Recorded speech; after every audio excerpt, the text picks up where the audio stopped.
I want to sit next to Louis, Max said. No way, Mike said. You sat next to him last time. We can both sit next to him, Max suggested.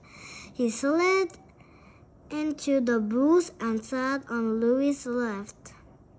Good idea. Mike slid into the booth on Louis' right. George looked over at their table and laughed.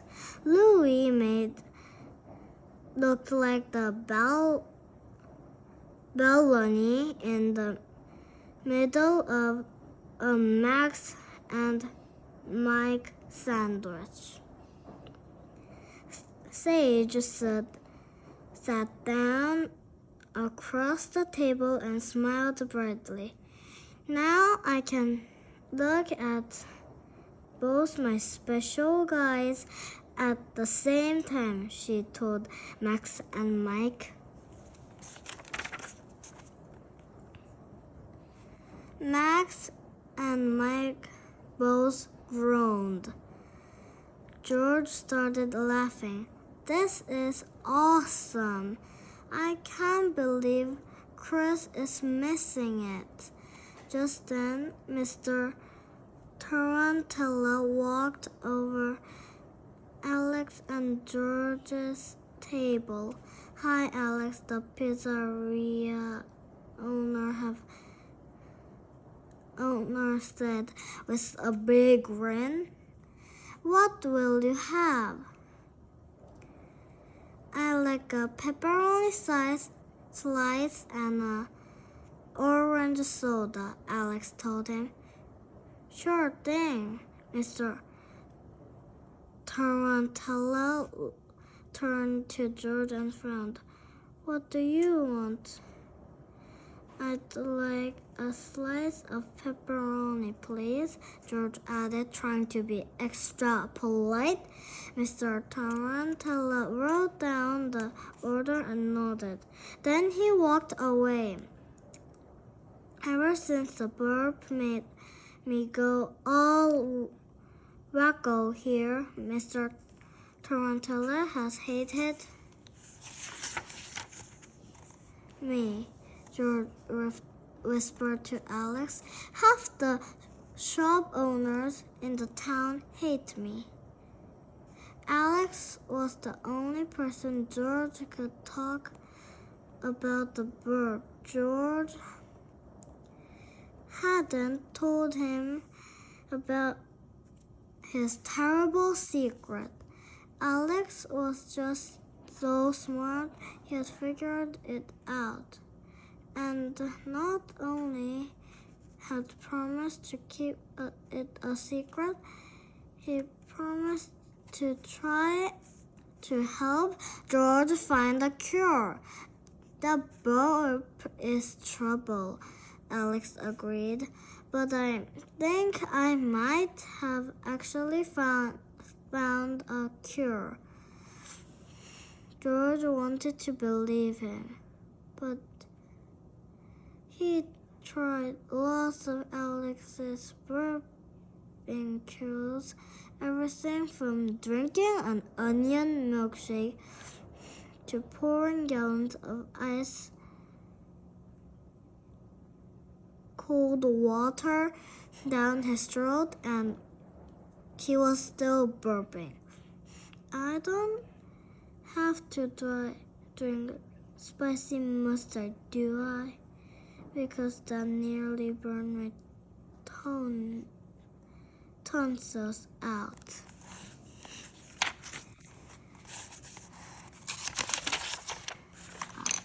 Alex shook his head.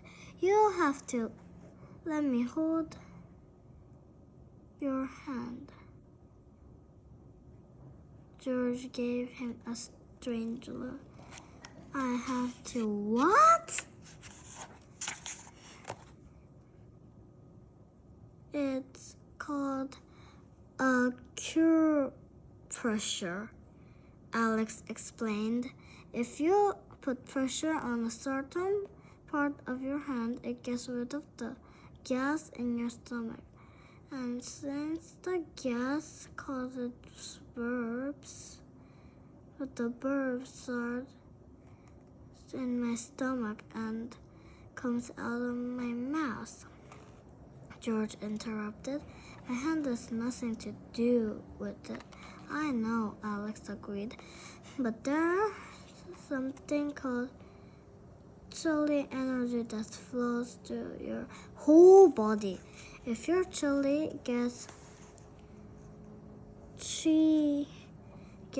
blocked somewhere, you can start to feel lousy, or in your case, gassy. And this pressure thing will unblock my chi? George asked. Alex nodded. Yep, and when your chi is free, the bubbles will just disappear. George gave him a funny look. This sounds really weird. Acupressures have been around for centuries, Alex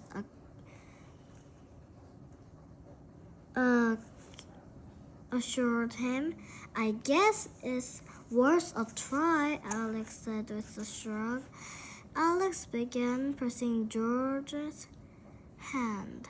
I'll start between your thumb and your pointer finger, Alex began. I call losers, Louis ran out of the pizzeria. And by losers, I mean George.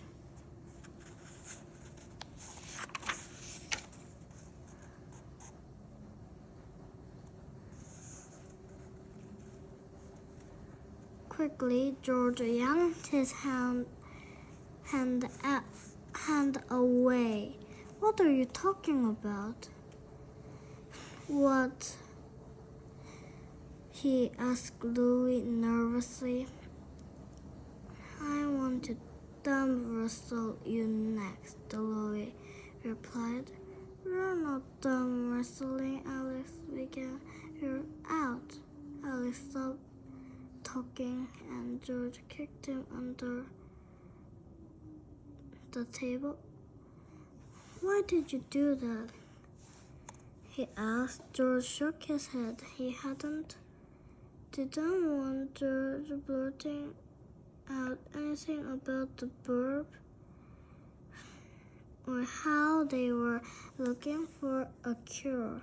Alex got the message, so he grabbed George's hand and pretended to thumb wrestle.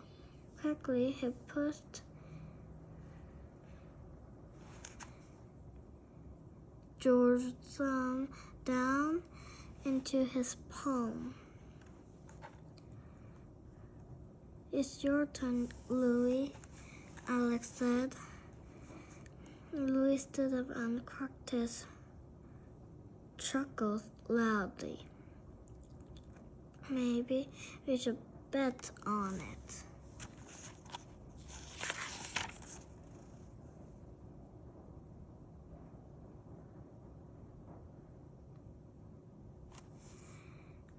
Loser buys the winner's slice. George has done a lot of shoveling for his money. He wasn't sure he wanted to chance losing any of it to Louis. Still, if he didn't take the bet, it would seem like he was a chicken, and he can't let Louis think that. It's a bet, he said finally. Good, Louis smiled. I like my pizza with extra anchovies.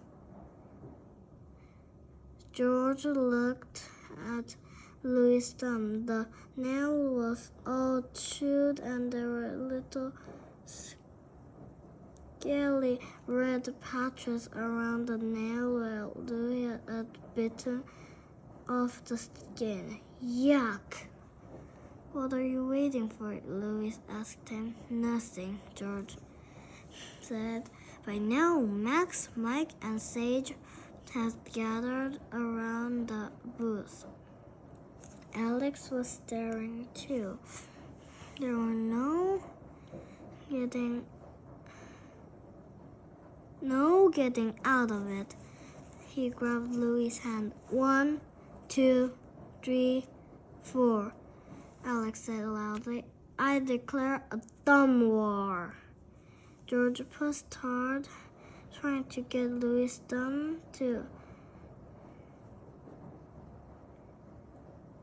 go down. Louis pushed hard, trying to get George's thumb to the ground.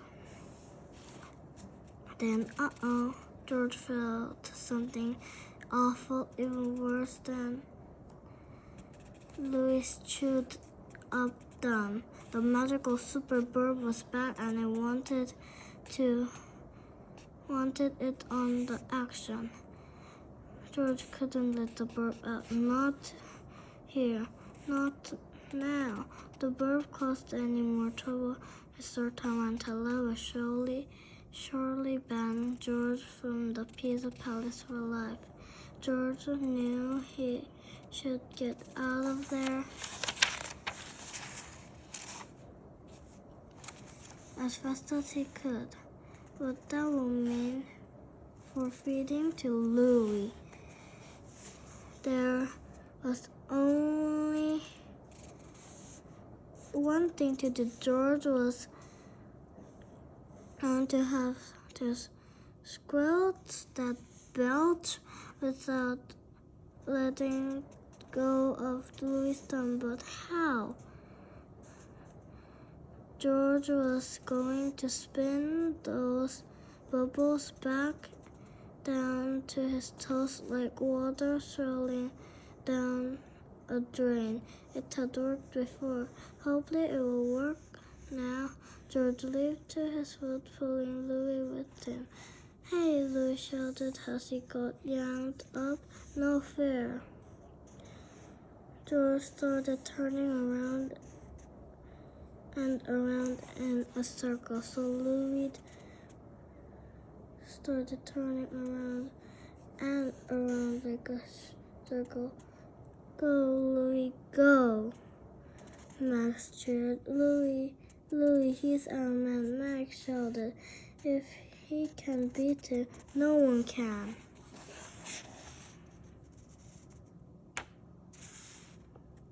George barely heard Max and Mike cheering. He was too busy spinning around. Spin, spin, spin. Then suddenly the bubbles started to sink back toward George's toes. It was working, so George kept spinning. Around and around he went. So around and around Louis went. The bubbles knocked at George's knees and clipped at his calves. George kept turning, so Louis kept turning. The bubbles twinkled George's toes and then pop. George felt something burst in his belly. All the air rushed out of him. The magical super bird was gone. Quickly, George plopped down in his seat. So Louis plopped down in his seat. George pushed at Louis' thumb. Louis pushed at George's thumb, and then slam! George forced Louis' thumb all the way down. George is the winner, Alex shouted excitedly. George smiled. Alex sure that had that one wrong. George wasn't just a winner, he was a double winner. not only had beaten Louis, he also squelched the belt. No way, did George win, Louis said. You're not allowed to stand up and spin when you're done wrestle. Then why did you stand up and spin around? Because I wasn't going lit, and Louis put his head in his hand. I feel dizzy, he said. George smiled. And I feel hungry, he said. Just then, Mr. Tarantula brought over their slices. George smiled up at the pizza shop owner. Thanks, he said happily, but mine on Louis' tab. He's paying today.